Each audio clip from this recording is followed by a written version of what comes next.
எல்லாரும் எப்படி இருக்கீங்க? இன்னைக்கு நான் மெனுவில் எடுத்துருக்கிறது எப்பொழுதும் நம்ம பஞ்சியாக பண்ணுவோம், பட் இந்த வாட்டி ரொம்ப ஹெல்த்தியாகவும் பண்ணணும்னு நினச்ச ஒரு டிஷ் எடுத்தேன்.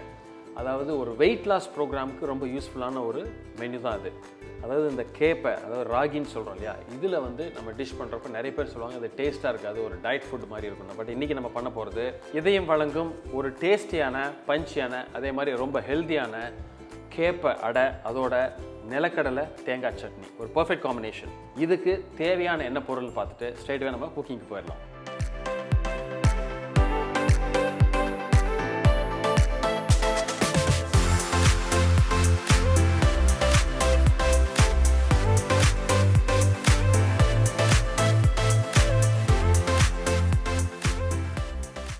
ஃபஸ்ட்டு முதல்ல நம்ம ஹாட் வாட்டர் ரெடி பண்ணிக்குவோம். தண்ணி நல்லா கொதிச்சோன்னே நம்ம இந்த ராகி மாவு எடுத்து வச்சுருக்கோம், அது ஒரு பவுலில் போட்டுங்க. இந்த மாதிரி எப்பொழுதுமே வந்து ராகி மாவு வந்து நிறைய தண்ணி இருக்கும். நமக்கு வேணுங்கிற கன்சிஸ்டன்சி இன்றைக்கி எப்படி வேணும் அப்படின்னா தட்டுற மாதிரி வேணும். அதாவது ஒரு வடை, மசால் வடை தட்டுறோம் இல்லையா, அந்த அளவுக்கு வேணும். நம்ம இந்த கொதிக்கிற தண்ணி ஊற்றுறப்போ அதே ஆல்மோஸ்ட் ஓரளவுக்கு குக் ஆயிரும், அந்த ராகி ஓரளவுக்கு சூடாயிரும். அதை நம்ம தட்டுறப்போ நமக்கு அடுத்து அந்த வேக வைக்கிறது ரொம்ப ஈஸி. அதான் நம்ம முக்கியமாக பார்க்க போகிறோம். இன்றைக்கி நம்ம ஆட் பண்ணுறது வந்து பார்த்திங்கன்னா முருங்கைக்கீரை, இஞ்சி, இந்த மாதிரி சில வித்தியாசமான பஞ்சியான பொருள்லாம் ஆட் பண்ண போகிறோம். சில பேர் முருங்கைக்கீரை ஆட் பண்ண மாட்டாங்க, பட் முருங்கைக்கீரை நான் ஏற்கனவே சொல்லியிருக்கேன். இந்த முருங்கைக்கீரை உங்களுக்கு எங்கெல்லாம் சேர்க்க முடியுமோ சேர்த்துக்குங்க, ஏன்னா அது ரொம்ப ஹெல்தி, அதே மாதிரி ரொம்ப ஆன்டி வைரல் ப்ராப்பர்ட்டி கூட. இந்த தண்ணி ஒரு பக்கம் சூடாகிட்டு இருக்கிறப்ப இந்த ராகி மாவில் என்னென்ன ஆட் பண்ணுறோன்னு பாருங்கள். பொடியாக வெட்டி வச்சுருக்கிற வெங்காயம், ஒரு பெரிய வெங்காயம், பொடியாக வெட்டின ஒரு 1லேருந்து ஒரு 1.25 ஸ்பூன் அளவுக்கு இஞ்சி போடுங்க. அதே மாதிரி ஒரு 1.5 ஸ்பூன் அளவுக்கு பொடியாக வெட்டின பச்சை மிளகா, 1 கப் அளவுக்கு நம்ம எடுத்து வச்சுருக்கிற வாஷ் பண்ணி கழுகி ரெடி பண்ணி வச்சுருக்கிற முருங்கைக்கீரை, இதுக்கு தேவையான அளவு கொஞ்சம் உப்பு. ஃபஸ்ட்டு இதை நல்லா ஒரு வாட்டி மிக்ஸ் பண்ணிக்குவோம். ஸோ இப்போ தண்ணி நல்லா கொதிச்சிருச்சு. ஸோ அந்த தண்ணியை இந்த மாவில் நம்ம ஆட் பண்ணுவோம். இப்பொழுது ராகி வந்து உங்களுக்கு நிறைய தண்ணி இருக்கும், அதனால் ஓரளவு ஊற்றிட்டு நம்ம இந்த சூடாக இருக்கிறப்ப நல்லா மிக்ஸ் பண்ணுவோம். நல்லா அந்த கொதிக்குது பாருங்கள், அப்படியே ஆவி வர அளவுக்கு. இந்த ஹீட்லேயே ஓரளவுக்கு அது பாதி ஓரளவுக்கு குக் ஆயிரும். அதனால தான் நம்ம முன்னாடி எல்லாமே சேர்த்துட்றோம், உப்பு முதற்கொண்டு. தட்டுற அளவுக்கு ஒரு கெட்டியான ஒரு மாவு அளவுக்கு நமக்கு வரணும்.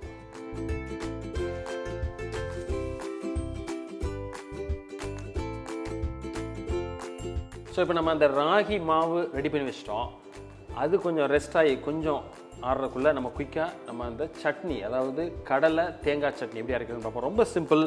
என்ன பண்ணுறேன், இன்றைக்கி ஒரு பேன் எடுத்துக்கிறேன். ஸோ இப்போ இந்த பேனில் என்ன பண்ணுறேன், ஒரு 4லேருந்து 5 காஞ்ச மிளகா ஜஸ்ட் 1-2 பிச்சு போட்டுங்க. 1 கப்பு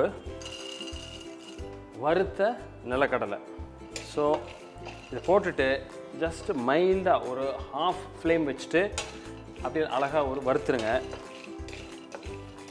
ஒரு 2லேருந்து 3 நிமிஷம் அந்த மிளகா வந்து நல்லா முறுமுறுப்பாக வர அளவுக்கு வறுத்துட்டிங்கன்னா இது ரெடி ஆயிரும். இப்போ ஸோ இப்போ ஒரு 2லேருந்து ஒரு 3 நிமிஷம் இதை நல்லா ஒரு மைல்டு ஹீட்டில் வச்சு நம்ம வறுத்துட்டோம். ஓரளவுக்கு நம்ம தொட்டாலே அந்த மிளகா வந்து நல்ல சூடாக இருக்கும். அது நல்லா நம்ம அரைக்கிறப்போ அந்த அதே அளவு சூட்டில் இருக்கிற அந்த கடலையும் சேர்ந்து ஒரு நல்ல ஒரு ஃப்ளேவர் கிடைக்கும். அதான் நம்ம அரைக்கிறோம். ஸோ என்ன பண்ணுறேன், இப்போது ஒரு மிக்ஸி ஜார் எடுத்து வச்சுட்டு மிளகா அதே மாதிரி நிலக்கடலை ஃபஸ்ட் போட்டுருவோம். இதில் நம்ம திருகி வச்சுருக்கிற 1 கப்பு தேங்காய், ஒரு சின்ன எலுமிச்சம்பழம் அளவுக்கு எடுத்து வச்சுருக்கிற புளி கொஞ்சம் தண்ணியில் கரைச்சி வச்சுருக்கேன். ஸோ ஈஸியாக அது வந்து நமக்கு ஈஸியாக அரைஞ்சிடும். இதுக்கு தேவையான அளவு இப்போ கொஞ்சம் உப்பு. ஸோ இப்போ இது ரெடி ஆயிடுச்சு. இதை இப்போது நம்ம அரைச்சி நல்ல ஒரு பேஸ்ட் ஆக்கிக்குவோம். அதுக்கப்புறம் இதை தாளித்து இதை ஃபினிஷ் பண்ணுறோம். இப்போ நம்ம அரைச்ச சட்னி பார்த்திங்கன்னா இந்த அளவுக்கு ஒரு ரொம்ப நைஸாக அரைக்காமல் ஓரளவுக்கு கொஞ்சம் ஒரு துவையல் மாதிரி கொஞ்சம் திக்காக அரைச்சிக்குங்க. ஸோ இது இப்போ ரெடி ஆயிடுச்சு. இதை நம்ம இப்போ தாளித்து இதை ரெடி பண்ணிவிட்டு அதுக்கப்புறம் அந்த அடை எப்படி சுடுறதுன்னு பார்த்துருவோம். ஸோ இப்போது தாளிக்கிறதுக்கு ஒரு சின்ன ஒரு பேன் எடுத்து வச்சிட்டோம். மந்த்ரா கடலை யூஸ் பண்ணி தான் எனக்கு தாளிக்க போகிறோம். ப்ளஸ் கொஞ்சோண்டு ஒரு 1 டேபிள் ஸ்பூன் ஆயில் எடுத்துங்க. இப்போ இந்த ஆயில் கொஞ்சம் லைட்டாக சூடானோடனே இதில் இப்போ நம்ம ஒரு 1/2 ஸ்பூன் அளவுக்கு கடுகு,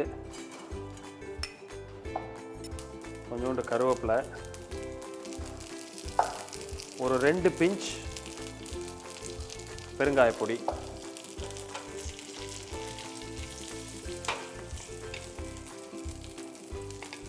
இந்த பெருங்காயம் வந்து உங்களுக்கு நல்ல ஒரு பஞ்சியான ஒரு ஃப்ளேவர் டேஸ்ட்டு சட்னிக்கு எப்பொழுதும். ஸோ இப்போ இந்த பெருங்காயம் போட்டு தாளித்தாலே அந்த ஃப்ளேவர் பார்த்திங்கன்னா ரொம்ப வித்தியாசமாக இருக்கும். நமக்கு வந்து இந்த சட்னி ரெடி ஆயிடுச்சு. இப்போது நம்ம ஏற்கனவே ரெடி பண்ணி வச்ச அந்த ராகி மாவு ரெடியாக இருக்குது. அதை இப்போ தட்டி அந்த அடையை முடிச்சுட்டு நம்ம சர்வ் பண்ணிடலாம்.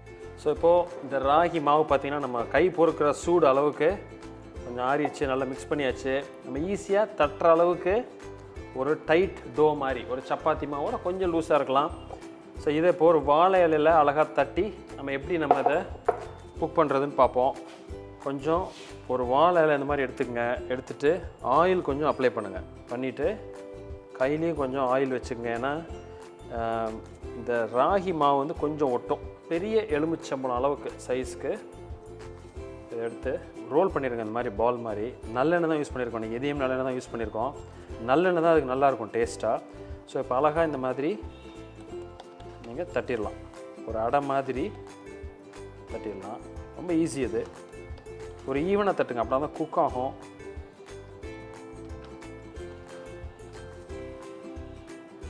ஸோ ஒரு ஒன்று போல் திக்னஸ் ஈவனாக இருக்கிற மாதிரி இந்த மாதிரி அழகாக தட்டிடுங்க. ரொம்ப ஈஸி. கல் சூடாயிருச்சு. ஒரு அரை ஸ்பூன் நல்லெண்ணெய் ஊற்றுங்க.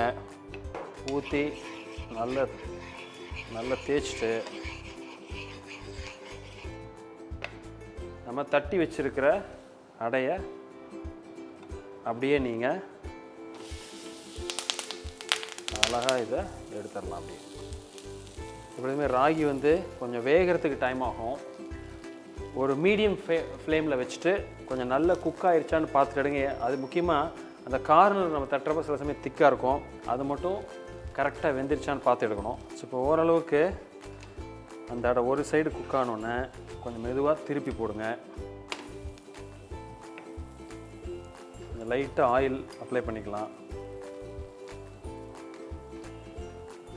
இந்த நல்லெண்ணெய் வந்து இந்த அடைக்கு வந்து இந்த காம்பினேஷன் நல்லாயிருக்கும். எப்பொழுதும் வேகிறதுக்கு கொஞ்சம் டைம் ஆகும். கொஞ்சம் பொறுமையாக திருப்பி போட்டு நல்லா வெந்துடுற மாதிரி பார்த்துக்கணும். ஸோ பார்த்தீங்கன்னா நல்லா வெந்துருச்சு. ஸோ இப்போது எடுக்கிறதுக்கு முன்னாடி கொஞ்சம் லைட்டாக ஆயில் அப்ளை பண்ணி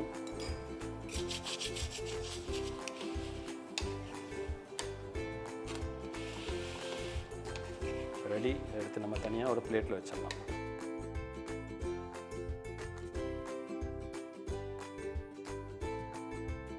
ஸோ இன்றைக்கி ரொம்ப சிம்பிளாக ஈஸியாக ஒரு 10 நிமிஷத்தில் பண்ணுற ஒரு ரெசிபி தான் இந்த கேப்பா அடை. அதே மாதிரி கடலை தேங்காய் சட்னி. ரொம்ப ஹெல்த்தியான டிஷ்ஷு. எப்பொழுதுமே இந்த கேப்பை, அதாவது இந்த ராகி வந்து வெயிட் லாஸ்க்கு ரொம்ப ஹை ஃபைபர். அதனால் டெஃபினட்டாக அது அட்லீஸ்ட் ஒரு வாட்டி இல்லாட்டி 2 வாட்டியாவது வாரத்தில் சேர்த்துக்குங்க. இதோட பர்பஸ், இந்த மெனு, இந்த ரெசிபியோட பர்பஸ் எப்படின்னா கொஞ்சம் ஹெல்த்தி டிஷ்ஷஸ் நம்ம கொடுக்கணும் வீக்லி ஒன்ஸ். அந்த மாதிரி தான் நம்ம பண்ணியிருக்கோம். ஸோ உங்களுக்கு பிடிச்சிருந்ததுன்னா சமைச்சு பார்த்துட்டு டேஸ்ட் பண்ணிவிட்டு எப்படி இருக்குது அப்படின்னு பாருங்கள். நீங்கள் டெஃபினட்டாக ராகிலாம் பண்ணியிருப்பீங்க, தோசை அடையெல்லாம். பட் இந்த மாதிரி இந்த முருங்கைக்கீரை போட்டு பண்ணுறப்போ எப்படி இருக்குது வித்தியாசமாக கமெண்ட் பண்ணுங்கள். நீங்கள் என்ன ஆட் பண்ணுவீங்க ஃபர்தராக, உங்களோட ரெசிப்பியில் என்ன அடிஷ்னலாக இருக்குது அப்படின்றத எங்களுக்கு ஷேர் பண்ணுங்கள். ஏன்னா நாங்களும் ஒவ்வொரு வாட்டியும் உங்கள்கிட்ட இருந்து நிறைய கற்றுக்குறோம். பிடிச்சிருந்ததுன்னா உங்கள் ஃப்ரெண்ட்ஸோட ஷேர் பண்ணுங்கள், தம்ஸ் அப் கொடுங்க. இதே மாதிரி இன்னொரு நாள் இன்னொரு வீடியோவில் மீட் பண்ணுறேன். அது வரைக்கும் ஹாப்பி அண்ட் ஃபேண்டாஸ்டிக் குக்கிங்.